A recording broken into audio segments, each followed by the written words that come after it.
What's up, guys? We are back with the latest wave of Gundam Universe figures from Bandai Tamashii Nations. I have been waiting for this wave to come out because I have really been digging the idea of relatively inexpensive Gundam figures finally coming back, and there's been a bit of a lull between wave 2 and 3, but they are finally here. So today we are taking a look at the Endless Waltz version of the Wing Zero. Arguably one of the most iconic Gundams in all of Gundam history, at least for me, because Gundam Wing was so huge when I was, in high school. So it was just the biggest thing when it came to anime at the time, well, except for Dragon Ball Z. So we've got this guy here in the standard style packaging for the line. He is number GU07, so he's the first figure in Wave 3. You've got a little bit of a window on this packaging that is really eclipsed by a humongous, awesome piece of artwork showcasing the wing with the big buster cannon. The side of the box has got a product shot, and then the back of the box has got more product shots, kind of showcasing what he can do, how he moves, and then a bit of a stylized shot of the figure with the wings all spread out and the feathers going everywhere. So let's do it. Let's pull him out and take a look. And here he is out of the package. We've got our Wing Zero from Endless Waltz, and this guy is definitely interesting because, well, there's a lot of stuff going on as far as extra parts and just making him out to be the full suit as far as all the wings and all the attachments and how it works and just everything that makes him the Wing Zero. So let's get started. Let's see what he can do, see how he moves around, because there are definitely some interesting points here when it comes to how this guy can move and then how the wings operate and just sort of how it does what it does. So to start with, of course, start at the head. He can look up just slightly and he can look down a little bit. You've got full rotation and there is a little bit of tilt, but these guys, specifically in this wave, a lot of them are pretty limited at the neck just because of how it's all put together. So he can sort of, move back and forth a little bit. He can look up slightly, but he honestly doesn't really want to. And then he can look down a little bit, but he's looking right at the chest, so it's not going to do him too much good. The arms can go out, but you have to rotate them to do this. They can go all the way out because of the armor on the forearms, because he's got this big thing right here, so it can kind of tuck in, but then you've got just a little bit of a downward facing angle there. When you twist it all the way to the side, he can go fully extended, and then you can rotate all the way around at the shoulder. You do have a bicep swivel there. We've got double jointed elbows, which afford a really great range of motion. You've got a ball peg at the wrist, but because of the boxy nature of things, they don't really do a great deal, but more than rotate.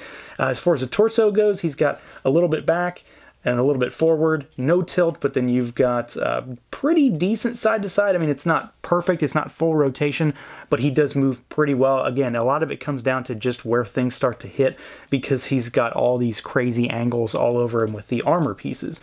As far as the legs go, these pieces really stop him right about there. But he can kick forward basically all the way. The crotch piece does move. He kicks backwards a little bit. You do have a slight twist up at the thigh. Knees go back about that far. You see, we've got to get the wings out of the way. So knees go back about that far. And then down at the ankles, you've got hinge backward, and then you've got kick up forward a little bit. This piece here does move to allow it just to kind of hide the joint a little bit. And then there's a ball peg down there that does afford some very squeaky rocker action. And then, of course, you can sort of twist, and there's a bit of a rotation down there as well. So he moves pretty decently, at least as far as this line goes. I'm not too surprised by some of this stuff. He can still get posed pretty decently, but you do have to kind of take the wings into consideration because there's a lot of stuff going on back here, and they are really big. Honestly, I feel like this guy was meant to be hoisted in the air. I don't think they intended this figure to be sitting on the ground because, I mean, a lot of his look is lost when he's doing that. You do have to put this figure together as far as the wings go. They just pop on with ball pegs, and then the feathers that come out of the sides are clipped on, and they are keyed. They go on specific areas, and you can't put them in the wrong spot.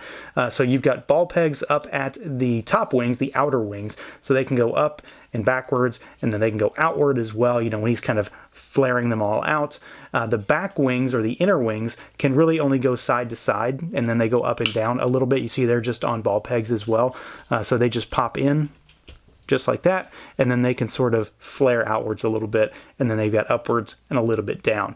The big ones really do most of the work as far as giving him a lot of dynamic look and feel, and then they have the most range of motion because they're on a full ball peg, whereas these guys do only have like a half. There's nothing keeping it in locked in on the right side here and on the left there. So yeah, there's a lot of potential with this figure, but at the same time, I do think that you are going to have to play around with your display when it comes to articulating him and getting him into a pose, because the wings do complicate things. They are, of course, a huge part of this figure, but at the same time, you're going to have to do something with them, and thankfully they do move well enough to get him up out of the way and have him in a nice flight pose once you get him in the air. Now, as far as the overall look and feel and the design on this guy, I'm a big fan of this particular look for the wing, the feathered wing aspect of this suit. As ridiculous as it is, really, I really like it. I think it looks really cool, and this figure is pretty well done. Size is really nice. He seems really beefy when you get him in hand. Like, he just feels very, very heavy and thick. Colors pop, and there's a slight metallic nature to the blue. He, of course, has some gold paint on him as well for the V. For his shoulder pads, you've got the green metallic for the visor on the head, and then of course on the chest piece there as well. The whites are incredibly bright. I mean, this guy is a very much like factory fresh kind of thing, and I believe I've said that previously in some of these other reviews. They very much seem like factory fresh Gundams, where they just came out and they have not yet seen battle because they don't have any damage or anything like that on them. But I do think they look really, really good in terms of the confines of their own line. So he's not necessarily going to go up very well against maybe model kits or anything like that. But as far as a Gundam figure goes, I think they did a pretty good job with the aesthetics on this guy. This might be up there as far as one of my favorites so far, just from a pure looks perspective. I do, of course, have a lot of that with the design of the figure itself and just the design of this suit. But I think the overall look and feel is really well done. The colors are nice and bright and vibrant. The metallic, slight metallic sheen of the blue works really well. It's a deep, deep blue, so it's not, overly metallic. And then you've got little bits of red peeking through here and there. Of course, the wings are, again, a huge, huge thing when it comes to this figure and just this suit in general. And I like the way that they've implemented them. They look pretty good. They do, of course, present a little bit of an issue when it comes to posing them around, because you have to work around them because there's just so much going on the back of this figure. But they undoubtedly look cool, and again, I'm a big fan of this particular design. The only thing that I've yet to really do on any of these figures is do any kind of line paneling or anything like that, to use, a Gundam marker or anything like that to hit those lines, because I'm just not sure I actually want to do that on these figures. When it comes to a kit, I would do it every day, but for these guys, something tells me that I don't think they're going to look as good as I think they're going to once I've, mucked them up with panel lining. So your mileage may vary on that, but I think right out of the box, this guy looks really good.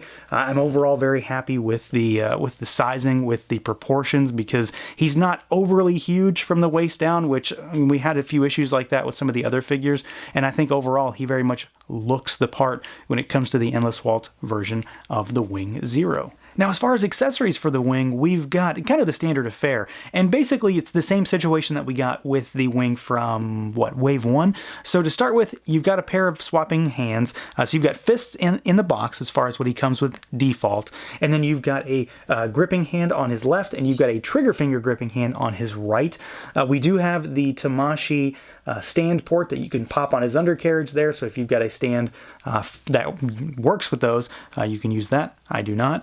And then we've got this big guy here. So you've got the double Buster Cannon, and pop it apart. So we've got two guns, so of course you can use them individually. Sculpt on them is really good. There's no real paint to speak of except for the green on the viewfinder, and it very much matches the metallic green on the figure, so you've got a little green there.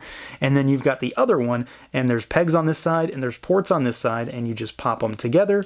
So you can use them individually if you choose, and you can pop them together, and you can have him doing the two-handed pose, and he can, in fact, do the pose where he holds both guns simultaneously in front of himself, kind of doing that iconic pose where he's falling backwards, blasting something to smithereens. So I was really happy to find that he could fit that into his repertoire when it comes to poses, because I was concerned that just based on how much stuff is going on here between getting the arms in the front of him, having these two guns held at the same time, that it would be difficult. And honestly, it's really not too difficult.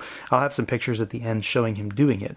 But it's pretty easy to do. You've got that option. So of course we've got his signature weapon, and he can hold it in. I guess that's kind of a signature pose too. The one thing that he doesn't come with, and this is the same problem that I had with the wing, is that he doesn't have beam sabers. And you know, I get it. I get why, because he has this monster weapon and he has extra stuff that other figures don't have as far as all those wings, and they are really an accessory in their own right in some regards. So he doesn't come with beam sabers. I really wish he did. Likely I'll just cannibalize a model kit for one or something just to be able to take a picture or two, because that is my preferred weapon.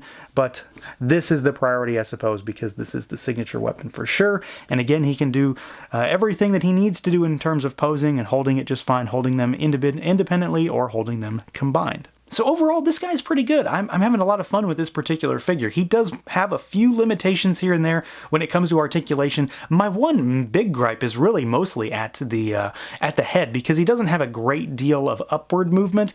He has enough down that it works, and then the rest of the figure works pretty well. You just got to get used to the fact that he has so much extra armor on him. His forearms are massive because he's got those big armor plates. The hips have a lot of armor plates on them, things like that, and he's got those big bulky knees. But he still moves really well. You can get him into walking poses, running poses, flying poses. He can hold the gun, or guns rather, in independent poses or combined right in front of him, which I think is fantastic. I would have been very upset if he could not do that, but it was honestly a lot easier than I expected. He looks really good, colors are nice and bright and vibrant, and he's sized really well. I think proportionally he looks really nice. So this one is a definite winner for me as far as starting off this particular wave. I'm very happy to see we've got another solid entry from Gundam Wing. Granted, I kind of wish this guy didn't bump Sandrock out of Wave 3, but it's nice to see that he got bumped out for a pretty solid figure. So that's going to do it for this look at the Gundam Universe Endless Waltz Wing Zero. Let me know what you guys think. Feel free to like, comment, subscribe, and share, and until next time.